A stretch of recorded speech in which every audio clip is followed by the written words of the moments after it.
आज मैं ना आपको एक कहानी बताऊंगी। पहले एक राजा था जो अपने प्रजा का हमेशा हित चाहता था, वेलबींग चाहता था। इसलिए वो भेष बदल कर अलग अलग समय अपने किंगडम में निकलता था। अलग अलग लोगों के घरों में लोगों को उनकी हालात को समझने की कोशिश करता था। और जब किसी का कोई प्रॉब्लम है तो वो किसी को बताए बिना उनकी प्रॉब्लम सॉर्ट आउट करता था। और साथ में उसका प्रधानमंत्री भी जाता था। ऐसी एक समय उसे ऑब्ज़र्व किया कि एक परिवार था जो निहायत ही खुश रहता था।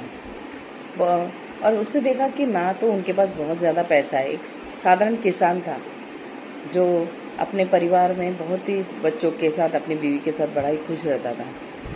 और उसने देखा कि उनके पास ऐसे कोई बहुत ज़्यादा प्रॉपर्टी नहीं है या पैसा नहीं है, खाना भी बहुत साधारण सा ही खाता है, पर उसके बावजूद बहुत खुश था।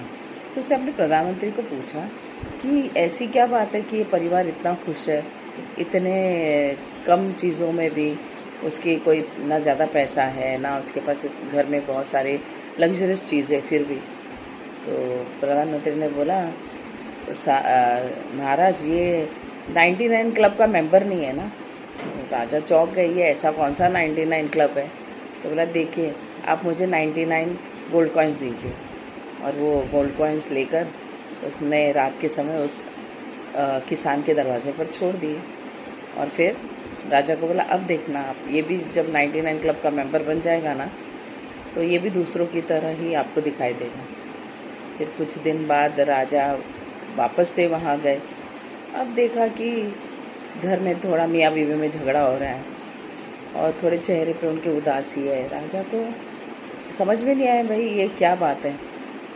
तो तब उसने मंत्री ने बताया कि क्योंकि ये ऐसा हुआ कि उसको जब 99 कॉइन्स मिले ना, तो ये बंदा 99 कॉइन्स की खुशी के बदले वो एक कॉइन कहाँ घूम गई ये वो ढूंढने में लग गया।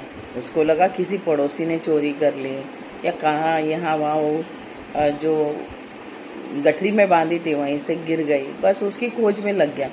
और उसी चिंता में दिन रात रहने लगा कि भाई वो एक गोल्ड कॉइन कहाँ गई। और इसी वजह से वो अपने पड़ोसियों से झगड़ने लगा, अपनी बीवी से झगड़ने लगा, क्योंकि उस चिंता में पड़ गया ना एक कॉइन के बजाय कि वो 99 कॉइन्स मिले हैं उसकी खुशी मनाने के बदले वो एक कॉइन के पीछे भागने लगा। हम सब ऐसे ही हैं। जब हमारे पास बहुत सारी चीज़ें होती हैं, हम उनको देखना छोड़कर हम हमारे पास क्या नहीं है वो सोच